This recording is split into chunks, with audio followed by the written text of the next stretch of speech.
And now joining us, we have Chris and Selena, and they are going to be talking with us about a very neat event that's coming up this evening, Wednesday night. And this is going to be an open house at the Children's Advocacy Center. Thank you guys so much for being with us today. Thank you.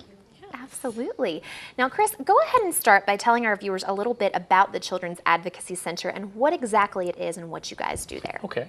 Well, the Children's Advocacy Center is a place where when a child alleges to have been abused, they can come and have an interview and a medical exam done without having to go to all the different agencies that typically would have done that investigation. In the old days, a child says, I've been abused, they had to go to the Department of Social Services, they had to go to law enforcement, to the DA's office, have these separate interviews. And what we found on average is a child would tell that story 6 to 8 times to different people in different places. So what we do is we have a very child-friendly atmosphere. The child comes there. Selena, a trained interviewer, does the forensic interview. We have a nurse who's trained specifically in sex abuse examinations, and she will do that examination there. So everything's very child-friendly and very less traumatic on the child. Okay. Now talk with us a little bit about the importance of making the after process as easy as possible for the child after they've already been through something so awful.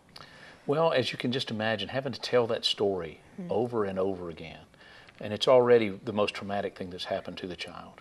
And then once they start telling it, what we found was they would tell it so many times that they would recant on the story, or maybe not get the story exactly the same, or maybe somebody asked them information that couldn't be used in court because of the way they asked that question. Right. And so, you know, we have 2 goals. We want to try to help the child get the services they need. So we offer very specific clinical services as well to these children that specifically focuses on the trauma. It's called trauma-focused cognitive behavioral therapy. Okay. But in addition, we are also trying to build a very solid case for the DA so that we can prosecute these perpetrators. And so if someone asks a question incorrectly, then that might get thrown out of court. Or if the story has been a little bit too off from one place to the next. So by having Selena as a very, very professionally trained interviewer to be able to get that information from that child specifically, and it's all recorded, then everybody kind of is on the same playing field. Very cool. Now talk with us a little bit about the process when someone comes in. What steps do they go through in order to complete this process? Well, I'm going to turn that over to Selena since she's pretty much, you know, she is our director there and runs the center daily. So. Whenever law enforcement or DSS calls, we'll schedule an interview for the child. The family with the non-offending caregiver will bring the child in. And at that point, I'll talk with the child a little bit just to explain what the process is, what they're there for, and get information from the family and explain to them the history of the CAC, what the CAC does, and the purpose of the CAC. And at that point, I will take the child into the interview room and we'll do the interview, and it is recorded, like Chris said, audio and video, and that's so law enforcement and DSS can watch the interview while it's being done. So the child only has to tell their story one time. And I'll go upstairs and talk with the detective or the law enforcement or the social worker and see if they need me to ask any other questions or clarify anything that the child has said. And then I'll go up and I'll wrap up the interview. And then at that point, we will schedule a medical, and that's when our nurse will do the medical evaluation on the child at our center. Okay. So this sounds like a great resource here in the High Country. How long have you guys been around? Well, we opened this particular center in about 2011. South Mountain Children and Family Services is the parent organization. And so we've been around for 111 years, providing foster care services and some other unique services to the Western North Carolina area. And so we opened our first Children's Advocacy Center in 1998. And then in Morganton, and then opened one in Marion about 6 years ago. And then the folks here in Watauga County were discussing the need for such a center. We came up and met with them and offered to open one and operate it here as well. So we now operate 4 and cover 7 counties in Western North Carolina. Wow. Right. Now, this evening we have an open house event at the Children's Advocacy Center. Tell us a little bit about this event and what it's going to be like. Every year we have an open house. That's just so the public can come in and see what our center does, see what a wonderful resource it is for the children of the communities. Anybody and everybody is welcome to come, so please stop by from 4 to 6 p.m.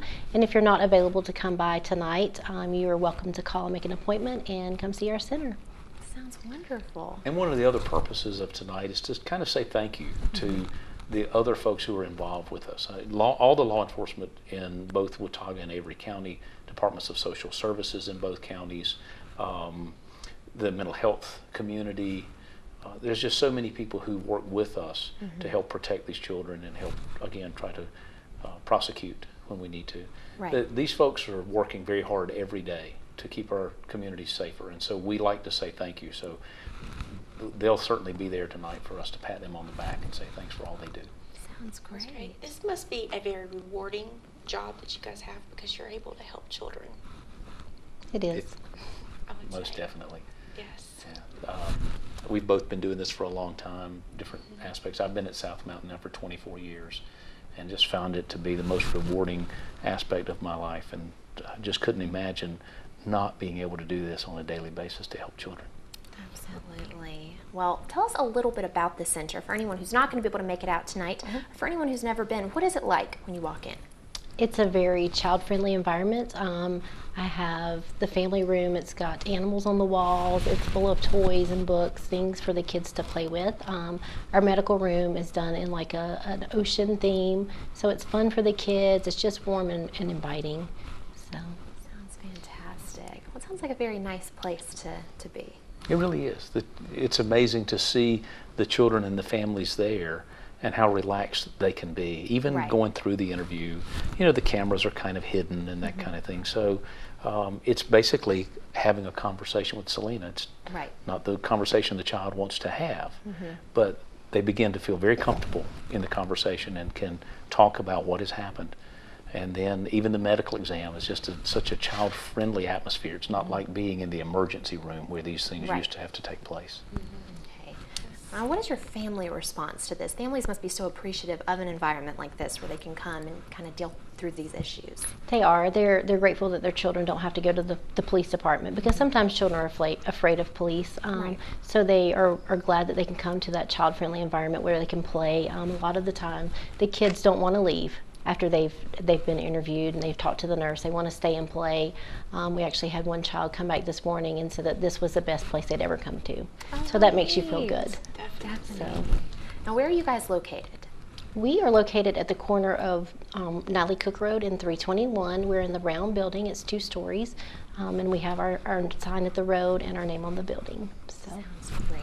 Well, remind us the details about tonight one more time. it's open house from 4 until 6. And like I said, if you're not able to come tonight, you're more than welcome to make an appointment by calling our phone number and schedule an appointment to come in to see our building.